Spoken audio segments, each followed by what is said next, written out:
আমাদের জীবনের সবচেয়ে সহজ কাজ হলো অন্যের দোষ খুঁজে বের করা আর সেই নিয়ে গালগল্প করা।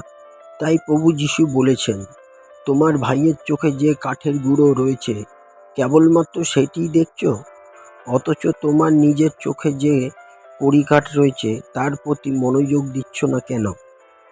তুমি কি করে তোমার ভাইকে বলতে পারো, এসো তোমার চোখ থেকে কাঠের গুঁড়োটি বের করে দিই, যখন তোমার নিজের চোখের সামনে সবসময় কড়িকাঠ রয়েছে?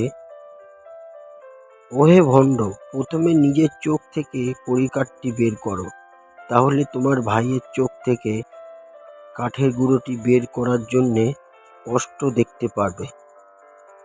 প্রভু যিশু জেনে শুনে বা অজান্তে যখন আমরা ভুল বলি, ভুল করি, আমাদের ক্ষমা করুন এবং আমাদের খারাপ অভ্যাস থেকে মুক্ত করুন, আমাদের পবিত্র করুন। হালেলুয়া। প্রভু, আমরা সকলেই পাপী, আমাদের উদ্ধারকর্তা, মুক্তিদাতা, অন্নদাতা হওয়ার জন্যে আপনাকে অশেষ ধন্যবাদ। আমাদের রক্ষা করার জন্যে ধন্যবাদ। হালেলুয়া। আমাদের প্রার্থনা শোনার জন্য আশায় আগাম ধন্যবাদ জানাই। জয় যিশুর জয় হোক। আমেন।